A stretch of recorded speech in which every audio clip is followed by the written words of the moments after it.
Hi guys and welcome back to the Mighty Blues. My name is of course Cameron and welcome back today to another video. We're joined by Tom once again. We're going to talk about Everton's right hand side today, right back and right midfielder, and why we could probably do with going out in the summer and bringing in a player in both of those positions. We're going to talk about the players that have played in those positions this season and why it's probably key for us to improve there, certainly if we're going to be playing in a European competition next season. I think the right hand side is one that I don't want to say has massively let us down, but it's certainly one that I think we could do with bringing in reinforcements for. Before we get into the video, don't forget to check out the Football News 365 app. Absolutely fantastic app. You can click the link in the top line of the description.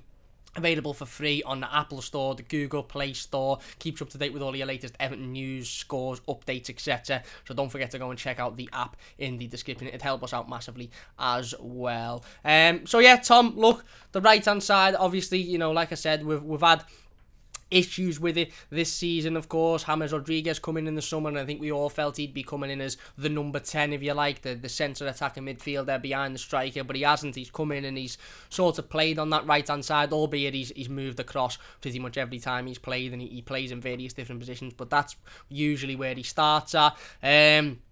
I also think it's been a conversation for quite some time now regarding right back. Obviously, Seamus Coleman for me is an absolute Everton legend. He's a fantastic servant. He's still a great player on his day, but ultimately his day isn't 38 games a season. His day maybe is a handful of games in a season. He can't have that consistency. You know, he's struggling with injuries a lot more now as well. So I think the right hand side is a position on the pitch that I think we all sort of look at and think, yeah, we could do with addressing that. Certainly a right back, obviously, we've been massively linked with Max Aarons, who we'll talk about in a second. I think a right back is, for me, number one priority going into the summer transfer window. And then, you know, a right winger, somebody maybe provides, you know, that ability that Richarlison does on the left hand side, on the right hand side as well. Somebody who's direct, with pace, with energy. Obviously, we'll talk about Alex Iwobi in a moment and how he is probably more suited as a number 10, if you like, centre attacking midfielder. Just on a general level to start off, then, would you agree that the right hand side in itself, right back and right winger or right midfielder, whatever you want to call it, is number one priority in the summer for improving this squad? Yeah, I think particularly right back. Yeah. I think it sticks out like a sore thumb, really, doesn't it? And listen, Holgate's done a very good job, but we all really know that he's not that right back, or like that right back attacking midfield, attacking right back in terms of Dean as well, and on the other side, I mean, then on the other side of the coin, you've got Seamus Coleman, who is that type of player, but he's coming to that sort of twilight zone of his career, isn't he? And he's picking up a lot of injuries now, unfortunately, Coleman. So I think in terms of right back particular, I mean, we forgot that John Joe Kenny's on loan at Celtic, and it looks a bit and like an inevitability that he's going to be moving on this season. So yeah, I think in terms of the right back position, I think it's going to be very, very important this summer, and we've already seen in reports and all that coming out that Everton seem to be pushing to try and get that early deal done, which is absolutely brilliant in terms of looking at an Everton team who don't now wait till the last day of the summer transfer window to get players in. We're looking at players 10 games left in the season, which is crazy. Yeah, well, we just don't do it, do we? No. We're sort of like we wait for the sales to come on the last day, don't we, and start legging it in and try and grab whatever you can. But I think right back's very important. Listen, I think the names that have been mentioned, Selleck, Aarons, and there's another one, Real Betis called Emerson. Yeah. Who is a very, very good player in terms of what output he puts in terms of attacking. I think he's very good as well defensively, but he's only on loan, and he's at a particular big club that a certain young little Argentinian fella's at. So it could be a little bit difficult in terms of trying to pull away him. But when you look at the situation at Barcelona and things like that, they're in a lot of debt. So and we've got a bit of I'd suggest that Everton have got a very good relationship in terms of transfers and things like that with Barcelona. So he could be one. I mean, but I think what we agree is, I think the profile of the three of them are very, very similar. Yeah. So we're trying to look at this sort of solid defender, but probably would like to give a little bit defensive wise to get that more attacking in that attacking play, because I thought it was very evident against Chelsea. It was just very lopsided, wasn't it? It just looked, the formation totally looked dysfunctional. I think Iwobi has since come out and sort of give a clip to thing about Nigeria, but let's all be serious, we're not stupid in that terms, are we? I mean, and you could just tell he's very uncomfortable on that right hand side, and he was on Mason Holgate's toes at sometimes. I tweeted out saying, first time I've watched the football match and I've seen two right backs play. Yeah. But I think with right back, I think Holgate, listen, massive plaudits to Mason Holgate to come in and show his versatility and to actually fill a void, because if Holgate went there, then I don't necessarily think we've got much trust in John Joe Kenny, and listen, we've got all the trust in the world in Coleman, but he can never really get on the pitch at the moment. So I think right back's very important this summer. Yeah, absolutely. And the name that has been thrown out more than any other is Max Aarons, of course. Fabrizio Romano has been talking about Max Aarons and the rumours surrounding Everton. He has said that, Manchester United are interested, but Everton are really, really pushing, and Everton are looking to bring the player in. And, he is a name that obviously I think a lot of fans get excited by. He's played with Ben Godfrey before, very close friends with Ben Godfrey at Norwich. He's obviously played in the Premier League. We spoke about him a week or so ago and how he could be the player that comes in and ultimately replaces Seamus Coleman, because I think that in this situation in terms of right back, mate, we're looking at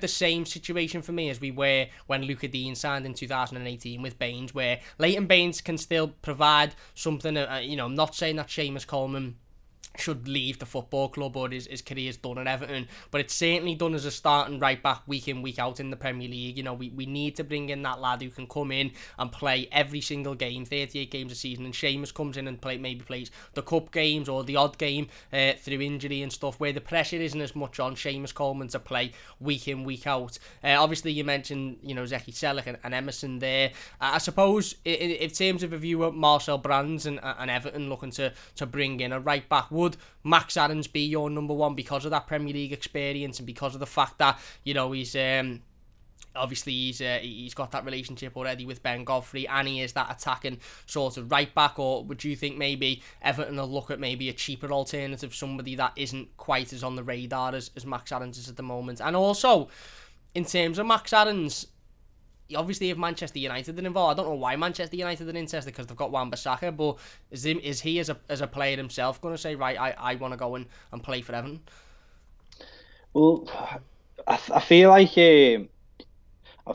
with Emerson, Sillich and Aarons, I feel like they're all on that sort of level just yet. You've just got to work out which one's going to progress. That's just it. Who's got the more potential? And listen, they're all in that age bracket. I think Aarons is the youngest, but Emerson's 22. I think Selleck's a little bit older. I'm not too sure. I haven't really checked up on Selleck, but last times I've watched Selleck, he's just a solid player, Selleck. And but I think with Aarons, there's I can't really quantify it. I mean, you look at stats and things like that, and it's all well and good because stats are very important, but it's how you sort of interpret stats and things like that. But I think it's very important as well to watch a player. And when I watch Aarons, there's some inkling in me, and sort of the scout's eye, as you say, is that he's got something about him. There's just something there that you think this lad could be very, very good. Yeah. And you do look in terms of what England are producing in terms of right backs, and everyone's got a bit of a flaw in them. Yeah. You look at Alexander-Arnold, he's not the best defensively, but he's brilliant going forward. Reece James has sort of dipped in performance over the last few months. You look at Lamptey's very good, but I think Lamptey's very good in terms of being in a specific system where he's a right wing back. But with Aarons, I think he has the potential to do both, to be a very good defender and also be a very good attacking right back. So Yeah, I think in terms as well, I think it's very important. I think I think it's good in a sense to create an English base Yeah, in a football team, because you've got that base then, and then you can add your European players, because we've got a fantastic sort of group of players from South America, and we've had it with France, but now I feel like we're sort of getting this nucleus of an English based side where you've got the spine of Godfrey, Davies, and Calvert-Lewin now. So I think it'd be good, and also in terms of transfer fee, I mean, what is it? Was it like 30 million? Was yeah. I it? think it is reported to between 25 and 35 million. I mean, like I said, we've spoke about this before. I mean, you say 30 million, then you look at other players who could be sort of more say cheaper, as in terms of getting them from Europe. But when you look at it, Aaron's, and you look at like 25, 30 million, if you broke that down into 5 years, it's nothing. Yeah, absolutely. It's and especially becomes half the play of what like Seamus Coleman is. Yeah, that's Do it. you know what I mean? So you look at that and you think, and also like you're right. I mean, I think a lot has got to be said about, like, he's already played in the Premier Yeah, League and he's done it.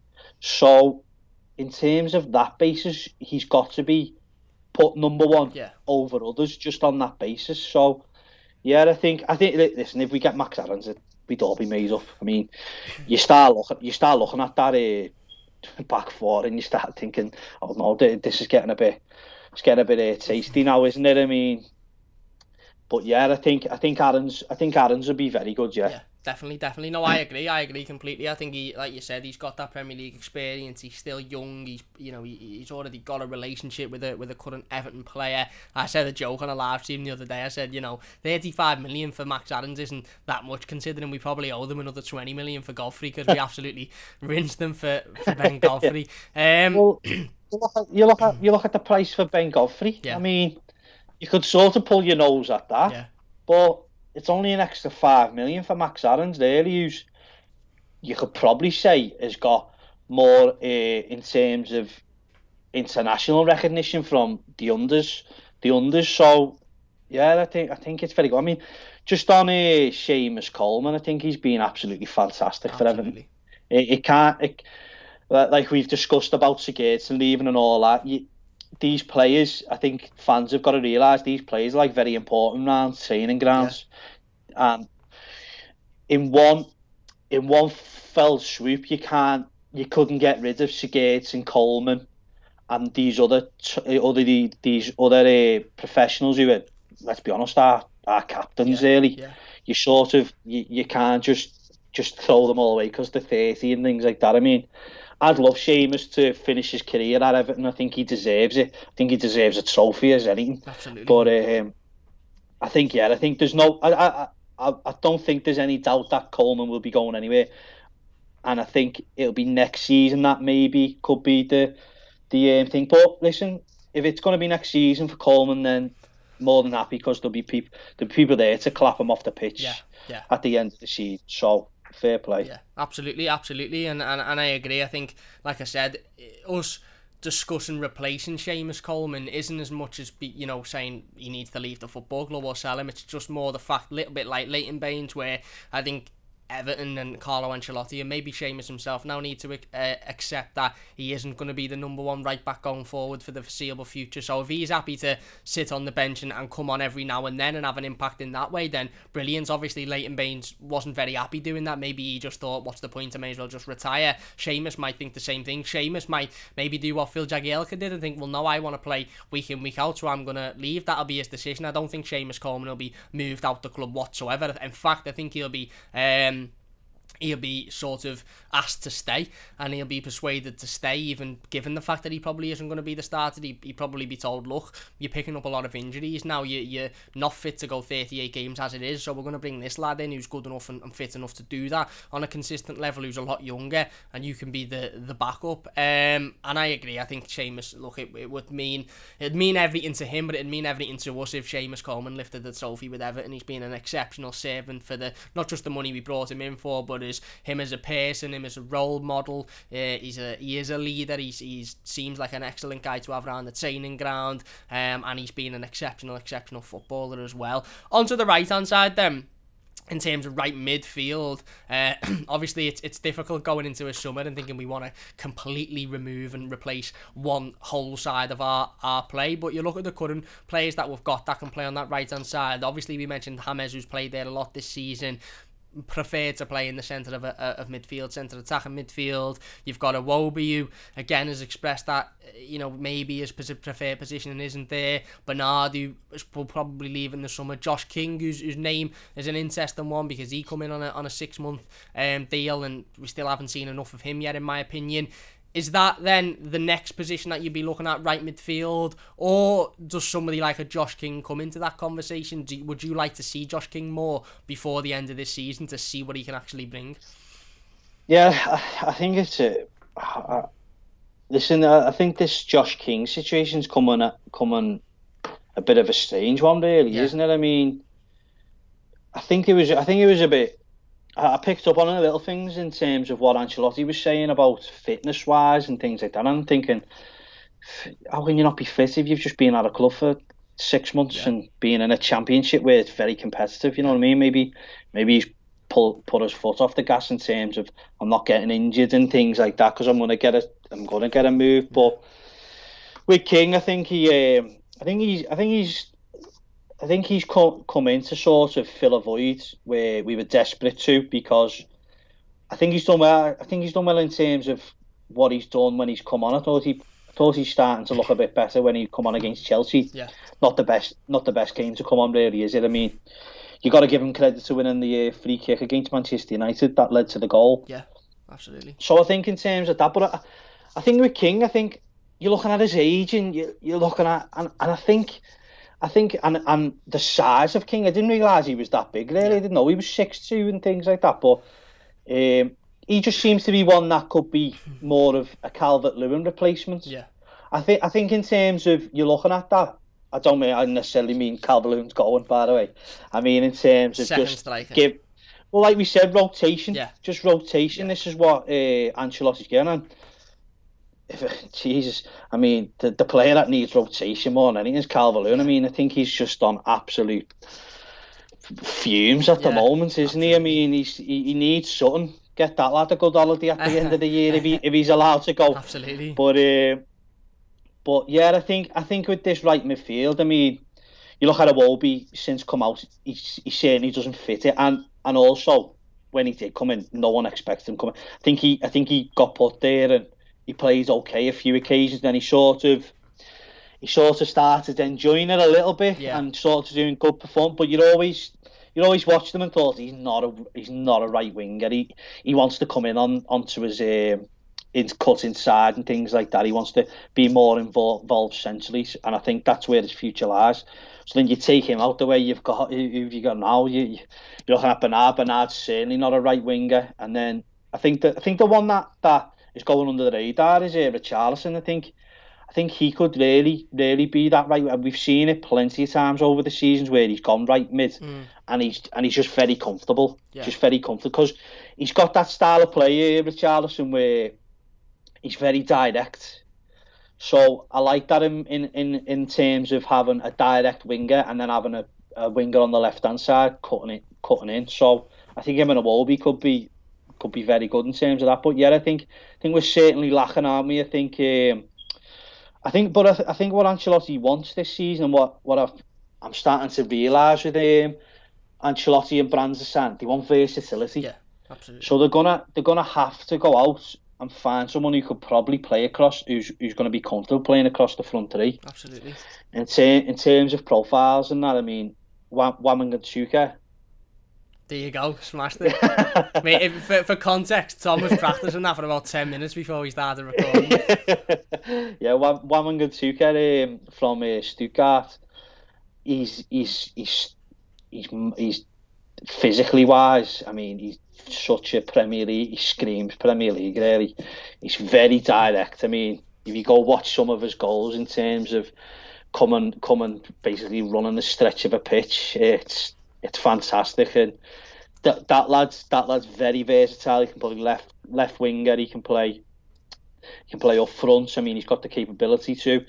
But currently now at Stuttgart, he's been playing right wing back, where he's shown his defensive capabilities as well, which I think is very important for Everton as well. I think if we are going to get a Max Aarons, where not necessarily we've got a bit of doubt about defensive work, then you put someone like Waming and Tuka in front of him, then you sort of get rid of that sort of side of Max Aarons. But listen, if you can get two players in like that, and Aarons and a Waming and Tuka, then I think it'd be very, very good. I mean, you look at Waming and Tuka's stats in terms of from his position wise and things like that. It's very, very good, and not in terms of creating, but in terms of goals, and that's what I think Everton sort of lacked this season.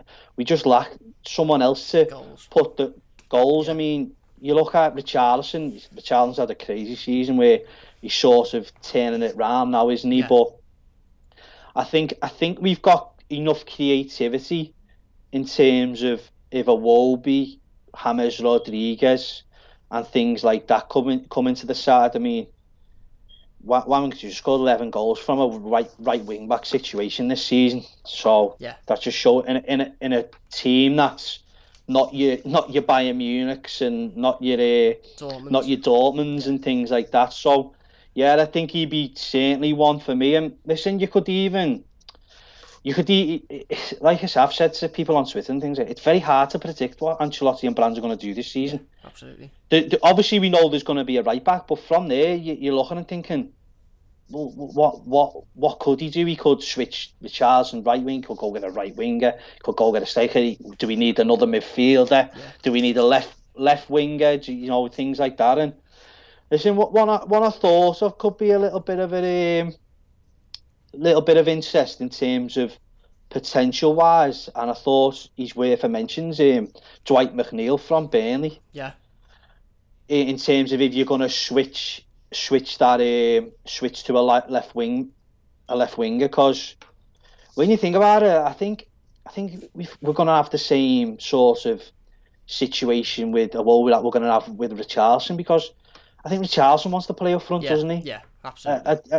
You get that, and obviously Richarlison's a fantastic professional, and he just loves playing for this club, so he'll go in goal, Richarlison, if he was needed. So I think Dwight McNeil could be one that looked at, but as I say, it's the old classic predicting Carlo, isn't it? It's you can't predict his systems, you can't predict his formations, you can't predict his recruitment. That's it. I think one thing. Go on. The Italian man of mystery. That's it. You know what I mean? So I think one thing you brought up there, a fantastic point, is that Carlo Ancelotti is looking for in his players, and he's not been shy in admitting this, and he admitted it as well as Marcel Brands when he said, look, when he first come in, and he said, I've got a squad of however many players, I want to cut that down significantly but keep the value, and I think versatility is a brilliant word. We've brought in somebody like a Ben Godfrey, who has been absolutely exceptional this season, who can play at centre back, he can play at left back, he can play at right back, he can play in central midfield as well, which we're going to talk about on one of the other videos in a moment.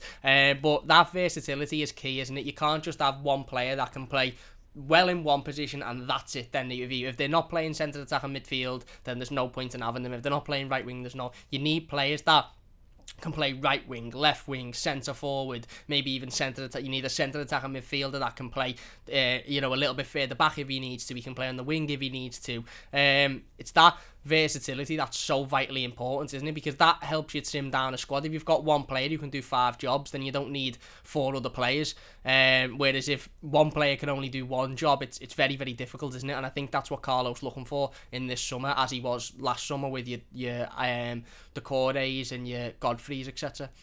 Yeah, I think you're spot on. I think what you've got to remember is, I mean, the best sort of David Moyes era, he had all this. He had the Lescott who could play left back. He had the players. Jagielka could do a job at right back. Yeah. We had Phil Neville at one point where he could play anywhere. Really, he played him everywhere, didn't he? Yeah. I mean, I can't remember a time where he never played Phil Neville.